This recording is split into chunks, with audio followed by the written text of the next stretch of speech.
আজকের এই ভিডিওতে আমরা আলোচনা করব কজেটিভ, যেটা আমাদের ইংলিশ ফ্যান্টাসি বইয়ের পেজ নাম্বার 142 তে রয়েছে।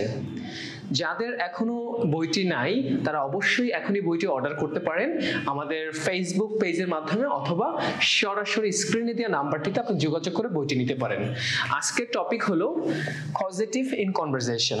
এটা আমাদের ইংলিশ ফ্যান্টাসি বইয়ের পেজ নাম্বার 141 এ রয়েছে। চলুন আমরা শুরু করি। পজিটিভ হলো যখন আমরা নিজেরা কাজ না করে অন্য কাউকে দিয়ে কাজ করিয়ে নেই, তখন পজিটিভের ব্যবহারটা হয়ে থাকে। সো বুঝতে পেরেছেন, পজিটিভ ইন কনভারসেশন আমাদের কথার মধ্যে যখন আমরা পজিটিভ ফর্মটা ব্যবহার করে থাকি। সো প্রথমত এখানে পার্সনগুলো দেওয়া আছে, অলরেডি আমরা আগের ভিডিওতে শিখেছি। আর যারা এখন পর্যন্ত 14 পর্যন্ত ক্লাস দেখেনি তারা কিন্তু অবশ্যই 1 থেকে 14 নম্বর ক্লাস দেখে then you can enjoy lesson number 15। So প্রথমত পার্সন, এরপরে পজিটিভ ভার্ব রয়েছে, এরপরে এটা বাংলা কি অর্থ প্রকাশ করে সেটা রয়েছে, এরপরে যাকে দিয়ে কাজটি করানো হয় আর যে কাজটি করা হয়। যদি আমরা একটা বাক্য মেক করি, যেমন I make him do the work, আমি তাকে দিয়ে কাজটি করাই। দ্যাট মিনস কাজটি আমি করবো না, আমি কাউকে দিয়ে কাজটি করিয়ে নেব, তখন কিন্তু আমাদের পজিটিভ ভার্বের ব্যবহারটা হয়ে থাকে। আচ্ছা, আমরা যদি একটু বাংলা ফলো করি, কাউকে দিয়ে করানো হয় বা বাধ্য করা হয়, তখন আমরা মেকের ব্যবহারটা করি। তাহলে কি হবে? I make him write a letter, আমি তাকে দিয়ে একটা চিঠি লেখাই। যদি বলা হয় আমি তাকে দিয়ে রুমটি পরিষ্কার করাই, তাহলে কি হবে? I make him clean the room, আমি তাকে দিয়ে রুমটি পরিষ্কার করাই। তুমি তাকে দিয়ে বইটি লেখাও, you make him write a letter, তুমি তাকে দিয়ে একটি চিঠি লেখাও। এটাকে যদি আমরা অতীতের ফর্মে বলি, দ্যাট মিনস পাস্ট ফর্মে বলি, তাহলে কি হবে? I made him do the work, আমি তাকে দিয়ে কাজটি করিয়েছিলাম, আমি তাকে দিয়ে বোর্ডটি মুছিয়েছিলাম। তাহলে কি হবে? I made him clean the board অথবা ওয়েপ দ্য বোর্ড। ওয়েপ অর্থ কি? মোছা। আমি তাকে দিয়ে কাজটি করাবো, I will make him do the work, আমি তাকে দিয়ে কাজটি করাবো। আমি তাকে দিয়ে কাপড় চোপড় ধোয়াবো, তাহলে কি হবে? I will make him wash the cloth। তাহলে বুঝতেই পেরেছি আমরা যখন নিজে না কাজ করি অন্য কাউকে দিয়ে কাজ করাই, তখন কিন্তু আমরা মেকের ব্যবহারটা অনেক বেশি ব্যবহার করে থাকি। যেমন আমি তাকে দিয়ে রুমটির রং করাবো, তাহলে কি হবে?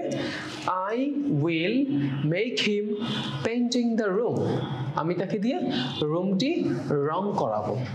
আচ্ছা, এবার যদি আমরা একটু নিচে চলে আসি, কোনো কাজ করতে অনুমতি দেওয়া অর্থে আমরা লেটের ব্যবহারটা করে থাকি। যেমন I let him do the work, আমি তাকে কাজটি করতে অনুমতি দেই। যদি বলা হয় আমি তাকে ল্যাপটপটি মেরামত করার অনুমতি দেই, তাহলে কি হবে? I let him repair the laptop, আমি তাকে ফোনটি মেরামত করার অনুমতি দেই। I let him repair the phone। তাহলে বুঝতেই পেরেছি আমরা যখন কোনো একটা কাজ করার অনুমতি কাউকে দিব, তখন আমরা লেটের ব্যবহারটা বেসিক্যালি করে থাকি। আর লেটের তিনটা ফর্মই কিন্তু same, let, let, let, present, past, past participle form. যদি বলা হয় আমি তাকে চিঠিটি লেখার অনুমতি দিয়েছিলাম, তাহলে কি হবে? I let him write a letter, আমি তাকে চিঠিটি লেখার অনুমতি দিয়েছিলাম। যদি বলা হয় আমি তাকে চিঠিটি লেখার অনুমতি দিব ভবিষ্যতে, সেক্ষেত্রে হবে I will let him write a letter, আমি তাকে শপিং করার অনুমতি দিব, তাহলে কি হবে? I will let him shopping, আমি তাকে শপিং করার অনুমতি দিব। এবার যদি আমরা একটু নিচে চলে আসি, নিচে রয়েছে হ্যাভ এর ব্যবহার। হ্যাভ শব্দটা ব্যবহার করি বেসিক্যালি আমরা যখন কোনো দায়িত্ব দিয়ে অর্থ প্রকাশ করি। যেমন আমি তাকে কাজটি করার দায়িত্ব দেই, তাহলে কি হবে? I have him do the work. আমি তাকে কাজটি করার দায়িত্ব দিই। আমি তাকে ভিডিও মেক করার দায়িত্ব দিই, তাহলে কি হবে? I have him make a video. আমি তাকে একটা ভিডিও মেক করার দায়িত্ব দিই। যদি বলা হয় আমি তাকে কাজটি করার দায়িত্ব দিয়েছিলাম, সেক্ষেত্রে আমরা বলতে পারি I had him do the work. আমি তাকে কাজটি করার দায়িত্ব দিয়েছিলাম। যদি বলা হয় আমি তাকে গাছ কাটার দায়িত্ব দিয়েছিলাম, তাহলে কি হবে? I had him cut the tree. আমি তাকে গাছ কাটার দায়িত্ব দিয়েছিলাম। যখন আমরা ভবিষ্যতে অর্থ প্রকাশ করব তখন হবে উইল হ্যাভ। আমি তাকে রুমটি পরিষ্কার করার দায়িত্ব দিব। I will have clean the room. আমি তাকে রুমটি পরিষ্কার করার দায়িত্ব দিব।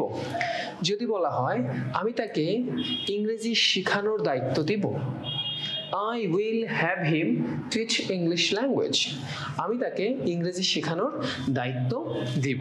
তাহলে বুঝতেই পেরেছি আমরা যখন দায়িত্ব দিই তখন হ্যাভ হবে, দায়িত্ব দিয়েছিলাম হ্যাড হবে, দায়িত্ব দিব উইল হ্যাভ হবে।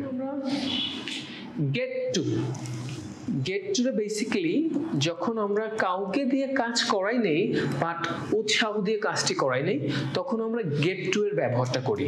আর যখন বাধ্য করে কাজ করানো হয় তখন আমরা মেক এর ব্যবহারটা করি। যেমন আমি তাকে উৎসাহ দিয়ে কোনো কাজ করানো অর্থে গেট টু ব্যবহারটা হয়। যেমন I get him do the work. I get him to do the work. এই টুটা বসবে হলো অবজেক্টের আগে। যেমন I get him to do the work. আমি তাকে উৎসাহ দিয়ে কাজটি করাই। দ্যাট মিন্স আমি তাকে কাজটি করাই, বাট কাজটি করার সেন্স হলো উৎসাহ দিয়ে করানো।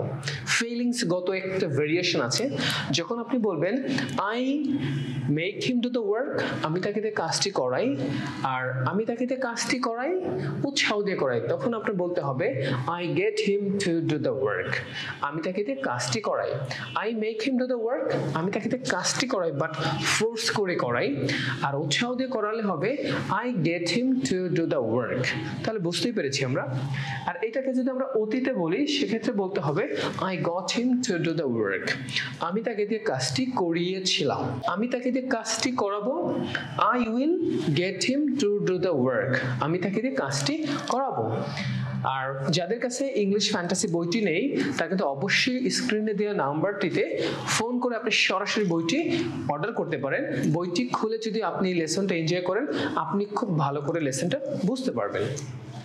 এবার চলে আসি আমরা কাউকে সাহায্য করা অর্থে আমরা হেল্পের ব্যবহারটা করে থাকি বেসিক্যালি। যেমন আমি তাকে কাজটি করতে সাহায্য করি, I help him do the work. আমি তাকে কাজটি করতে সাহায্য করি। যদি বলা হয় আমি তাকে ইংরেজি শিখতে সাহায্য করি, আই, এখানে আমরা সাবজেক্ট আই নিতে পারি, I help him learn English language. আমি তাকে টাকা আর্ন করতে সাহায্য করি, তাহলে কি হবে? I help him make money. আমি তাকে টাকা আর্ন করতে সাহায্য করি, যেমন I help him to earn মানিও বলা যেতে পারে। আমি তাকে কাজটি করতে সাহায্য করেছিলাম, তখন হবে I helped him do the work. I helped him do the work.